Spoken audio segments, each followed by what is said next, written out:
What's going on, guys? AC-130 Imperial / Trent / She Has No Grace here. Sorry about the flickering in the beginning of the video. I don't know, my capture card with the Call of Duty menus, it flickers, I don't know why.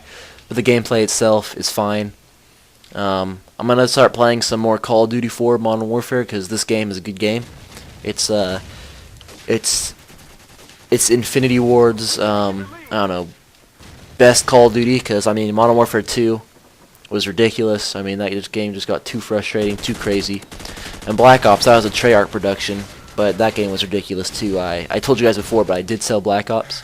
But I do have about 5 clips to commentate on. Commentate? Is that a word? I don't know. Commentary on. To talk about, pretty much. So I'll get those to you sometime. But for now, it's going to be some Call of Duty, you know. I love Call of Duty, you know, where you got the Marines, you got the Taliban. The Op 4 pretty much are the Taliban in this game. You got the SAS, which is the British Special Air Service, and the Spetsnaz.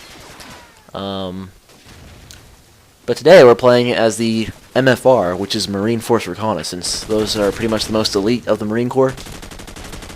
I mean, you got Marine Scout Snipers, but it's a different kind of training and different kind of eliteness. I think MFR, or Marine Force Recon, are more behind enemy lines, hardcore kind of guys, and snipers are just really patient, really disciplined, and they'll get their target. If you guys watch Surviving the Cut on Discovery Channel, it talks all about it. You know, it's got Ranger School, Marine Force Recon, Marine Scout Sniper, cool stuff like that. Army Airborne, Pararescue. It's a good show. So, yeah, playing as the Marines, killing some Op 4, which are pretty much the Taliban. I love that. I end up doing pretty good. That's all usually what I'm putting up on YouTube. And I'm ridiculously sore right now, you know. I've been doing PT with the Marines lately. I think that's probably like my 9,000th time saying that. I don't know. This was a tough PT. I mean, my triceps, chest, and legs are dead because we had to firefight carry guys up and down hills. You know, my quads are killing me. We had to hold the push-up position for a ridiculously long amount of time, so your chest and triceps are killing me. But you know, it's a good feeling afterwards. You feel accomplished. So I'll stop talking about PT because that's like too many times I've mentioned it. LOL. So I pick up this guy's P90. I'm behind enemy lines right now. As you can see, I'm isolating myself on the UAV.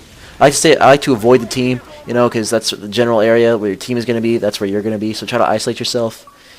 And whenever you can, knife people just to not compromise your position. Because whenever you shoot, you give your position away on radar. This part's pretty cool. I go elite on these guys. This guy firing the MG, I sneak up behind him. I'm going to take him out, and you'll see what happens from there.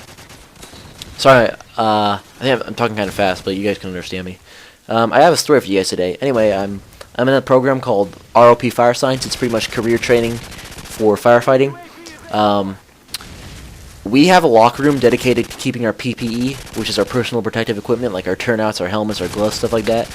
We have a room dedicated to that just to keep it all in. And you've got a left bay, a right bay, and a center bay.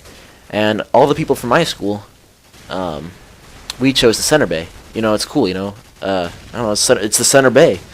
And since the beginning of the year, we were having these little ROP fight clubs, you know, just punching each other, shoving each other, like ramming each other into lockers and stuff. And we have broken stuff, but our instructor has never caught us until today, because of me. What happened was I was fighting a good friend of mine named Cole. We were punching each other, shoving each other, and this whole time the curtains to the center bay were closed. And during the whole time we were fighting, which was probably only like 7 seconds, it was fast. I had no clue that the ROP instructor was right behind me, and it was my fault too. I shoved Cole on purpose. You know, I like to do this thing called casting a spell on him. You know, whenever I cast a spell, I just ram him as hard as I can. It's pretty funny sometimes, but. So I rammed him, he fought back, we were just goofing around, having a good time, and then we got caught. And he's making a big deal out of it. He's like, I don't take rough housing like this. It could result in a very bad result. I don't know what I just said.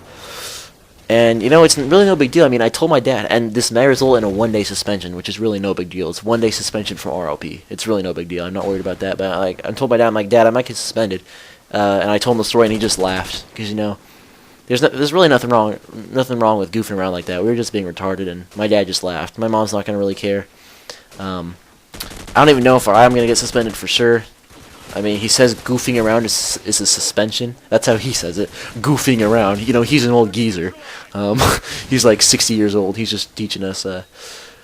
We don't really. He's a cool guy. I like him as a friend, but as a teacher, he's really no good. That's just me. He has a weird method of teaching. So whatever. You know, it's just RLP, man. It'll all work out though. This will pass, and yeah, that was pretty much my story for the day. I'm sure it's happened to all of us, and it's really no big deal. Unless, like, you kill someone, you know, that's a big deal. Anyway, victory to the Marine Force Recon, 75 kills to 47 kills. Marines kicked the Taliban ass, so that's a victory. Hoorah. I'll talk to you guys later. See ya.